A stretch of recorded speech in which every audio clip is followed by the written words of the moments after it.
Take you live now to Harare in Zimbabwe. Police there have increased visibility across the country ahead of the much-anticipated election next week.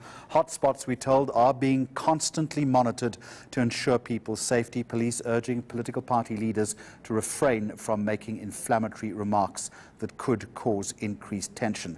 Standing by to talk to us is our correspondent. You see him on the wall behind me. Pindai Dube, good afternoon to you and welcome. I understand that you've got one of the candidates, this would be Divine Hove, who is going to tell us this afternoon that he might not be contesting this poll.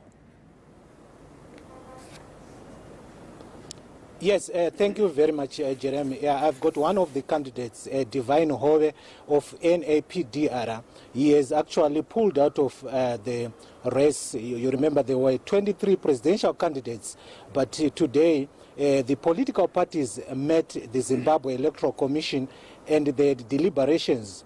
And the Zimbabwe Electoral Commission said that they are satisfied that they are doing a good job, that the elections will be free and fair. But the political parties who attended the meeting, including Divine Hove, they said that they are not happy with the playing field. They are saying that the ballot paper, they should be shown the ballot paper because they don't know where it was printed and who printed it. They believe ZEC is working with the ZANU-PF to rig the elections.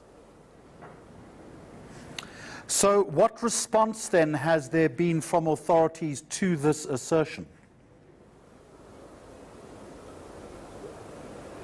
Yes, so the political parties, including the main opposition, the MDC, they are saying they are meeting tomorrow to find out whether they will take part. Just like Mr. Hove here, who said that he is not taking part and is going to, he has pulled out, although his name is still on the ballot paper. So, Mr. Divine Hove, can you tell us why you pulled out? I think it's really pointless to go into an election which has a preconceived position of a dispute. We are clearly going into a dispute, and naturally you wouldn't want to be a part of that process. Okay, but now your name is still on the ballot paper. Yes.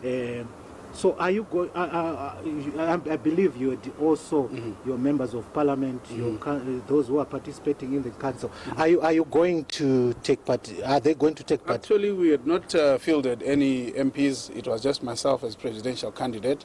And so it makes it a little bit easier for us in terms of pulling out, because it's not a lot of candidates that will be pulling out for that purpose. But what exactly are you not happy with? What exactly are you not happy with? Look, it's important that we understand the background of this election.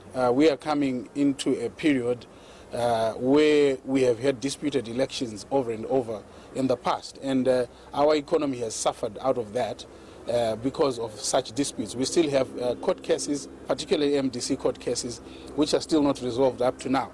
And November had afforded us opportunity to work together to try and for once have a credible election. So we then came up with proposals to ZEC to try and increase the credibility of that election in our view, because we believe that credibility of an election is not up to just one body, but generally to the participants of that election.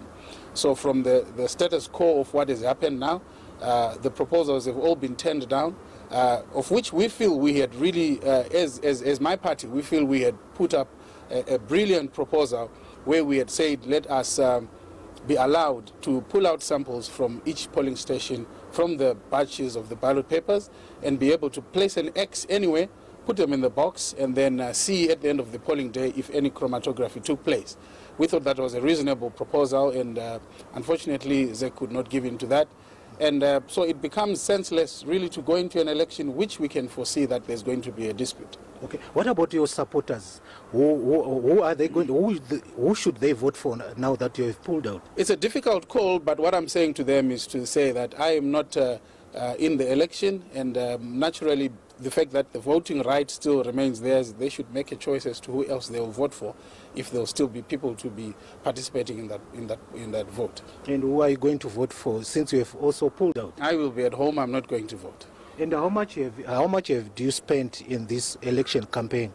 I've been clear from the word go, it's not about the money. I haven't been counting how much money we've spent. Like I said, we had hoped that as a nation we are going to build on the events of November because in the new dispensation, so-called new dispensation, there was hope. The whole nation came together. We all went on the streets. We participated and celebrated as a nation, and we thought that naturally the election would come up in a way that would solidify that position. But now with this position that has happened, we are going into another mayhem again. And lastly, what's your advice to these opposition political parties and other presidential candidates who are still taking part? It's a difficult call which they have to make. They have to sit down and think what it means for them, because by participating in the election, literally it means that they cannot be able to contest thereafter, because they are walking into something which they feel is not credible. It will be difficult for them to come after the election and start to raise issues which they foresaw. So if they decide to go into the election, they should be prepared for the consequences.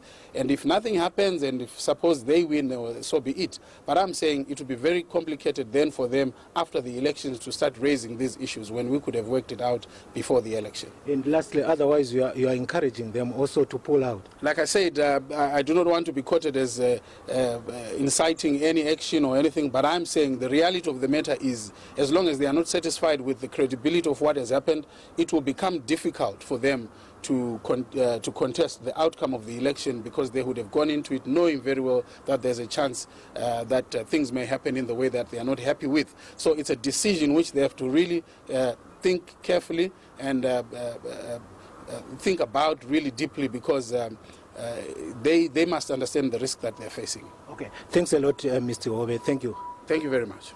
Yeah, Jerem, that was Mr. Divine Hove, one of the presidential candidates, Zimbabwe presidential candidates, who has pulled out of the race. He's saying that Zimbabwe Electoral Commission has not been able to provide a level playing field. And the MDC also, the main opposition, is meeting tomorrow in the morning to deliberate, to come out with the position whether they are going to take part with this election or they'll boycott. Remember, they had promised to pitch up at the Zimbabwe Electoral Commission headquarters starting tomorrow and protest against what they call is not a level playing field.